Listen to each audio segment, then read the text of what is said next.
Hello and welcome to Spectrum Television News at 12. I am Uyai Anyakan, coming to you live from Uyo, the capital city of Akwa Ibom State, Nigeria. Let's take a look at the major stories. President Tinubu meets NESG board members and management.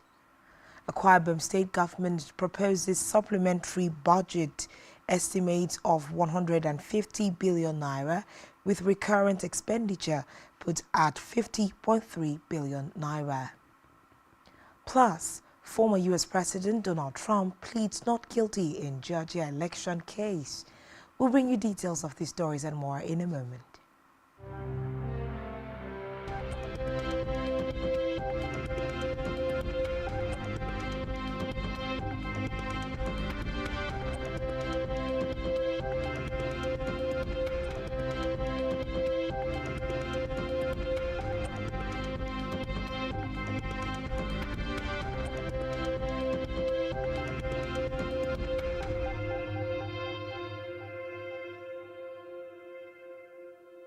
Good afternoon and thanks for joining us.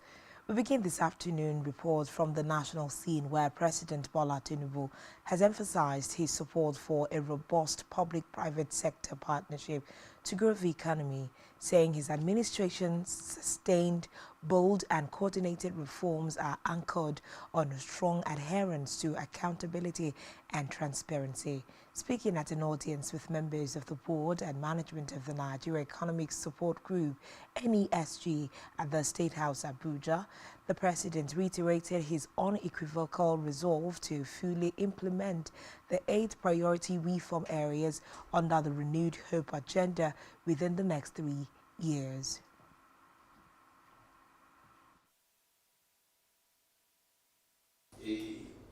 Looking backwards is retrogressive.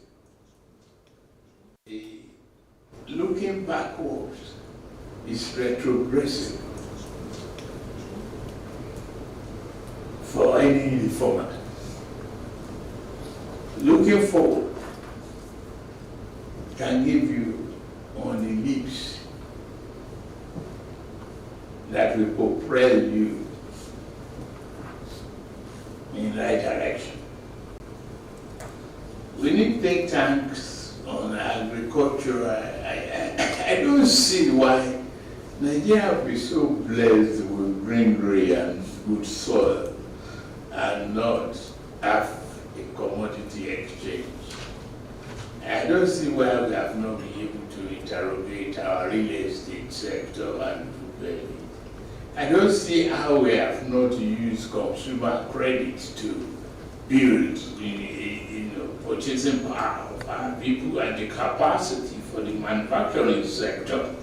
I don't see why extremely in need of thinkers and doers. And what you have to come about is teaching. Nigerian Economic Summit. Also speaking, the chairman of NESG, Olaniyi Yusuf, welcomed the economic reforms announced by the Tinubu administration, specifically with respect to fuel subsidy removal, foreign exchange rate harmonization, food security and palliatives to sub-national government. He pledged that the NESG would work with the newly inaugurated cabinet to achieve the 8-point agenda of the administration. We will ask and encourage that there will be a lot of transparency and accountability in the distribution of those palliatives so that they really can get them to the poor and needy Nigerians who barely need the assistance. Having said that, there are quite a number of other action steps, other reforms that we are all eager and waiting. And we are glad again that the FEC, the Executive Cabinet, has now been inaugurated. We'll be working with quite a number of our colleagues in the ministries to push some of your reforms agenda along the 8-point agenda, which in our view is key metric that is required for private sector investment is macroeconomic stability. Of course, include security in macroeconomic stability. And you have already, as was recognized by the chairman, you have already set this country on the path towards that stability by what you have done in correcting the distortions on the fiscal side. You've reduced the huge leakage that was preventing government revenue to be anywhere near what is required.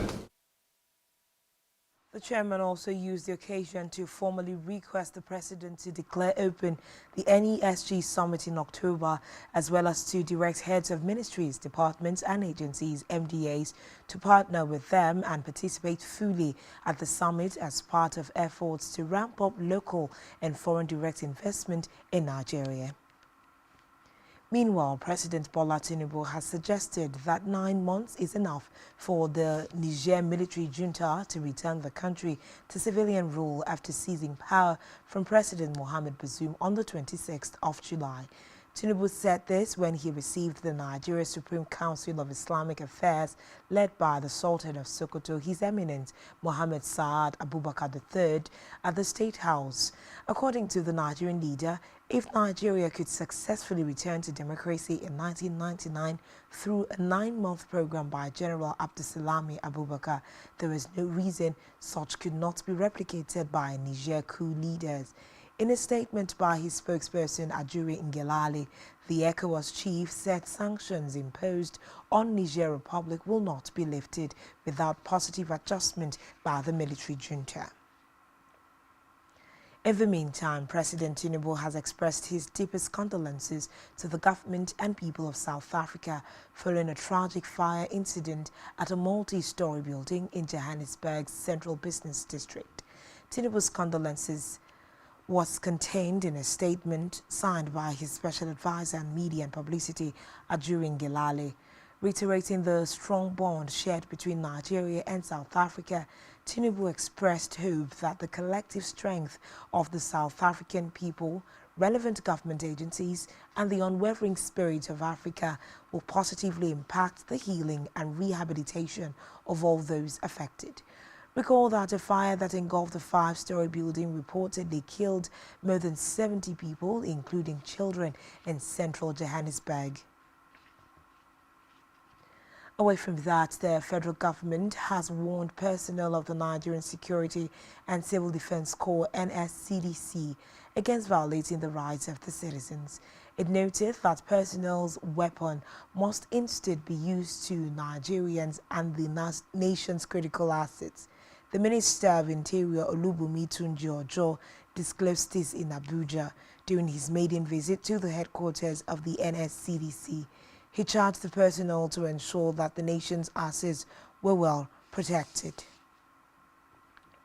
From the Green Chambers now, where the Speaker of the House of Representatives, Tajuddin Abbas, has denounced the abuse of tax incentives and waivers.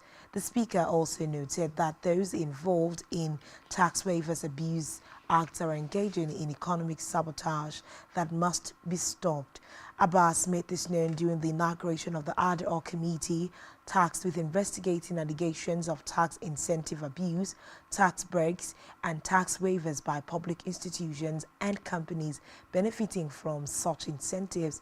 The Speaker, represented by the Leader of the House, Julius Iwanreve, conveyed that the House's investigation aimed to curtail the economic sabotage and ensure transparency, accountability, and fairness within the tax system. In a separate development, the federal government has announced plans to capture 15 million poor and vulnerable households in its social intervention programs. The Minister of Humanitarian Affairs and Poverty Alleviation, Dr. Betta Edu, announced this in Abuja during a familiarization session with reporters. Edu said the indigents would be accommodated through a program domiciled in the ministry, the Conditional Cash Transfer (CCT). She promised to swing into action as soon as she gets approval from President Bola Ahmed Tinubu at the next Federal Executive Council meeting, FEC. Back here on the home front, Akwa Ibom State Government has proposed a supplementary budget estimate of 150 billion naira, with recurrent expenditure put at 50.3 billion naira and capital expenditure pegged at 99.7 billion naira. The State Commissioner of Information, Inyeme Mobong, announced this when he briefed Government House correspondents shortly after the State Executive Council meeting held at the State Exco's Chambers Government House, Uyo, and presided over by the State Governor, Pastor Moino. According to the Commissioner, the supplementary financial provision, as presented by the State Commissioner for Finance, Dr. Linus Nkan, was premised on the need for the realignment of financial estimates with current realities, additional provisions for flood control and other statewide erosion control interventions, budgetary provisions for newly created ministries, budgetary provisions for the construction of model primary, secondary and technical schools, and the provision of resources for the activation of the lofty promises encapsulated in the Arise agenda. Supplementary budget, as presented by the Commissioner for Finance, was totaling 150 billion, broken into recurrent 50 billion, 310 million, 140 million, 850, while capital took 99,689,859,150. A combination of both will give you 150 billion.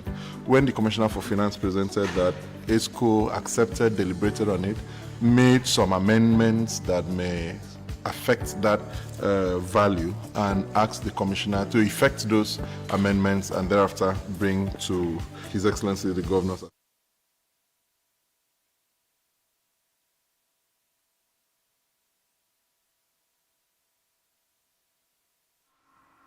In the meantime, the Speaker of the Akwa Ibom State House of Assembly, Udemo Tong, yesterday referred a matter of urgent public importance on electricity vandalization in Etinan and Akwa Ibom State, the need to amend the prison sentence for vandalization from 70 years to life imprisonment, and the urgent need for improved power supply in the rural areas, under Order 2, Rule 4, to the House Committee on Security to ensure the Commissioner of Internal Security is aware of happenings in the state.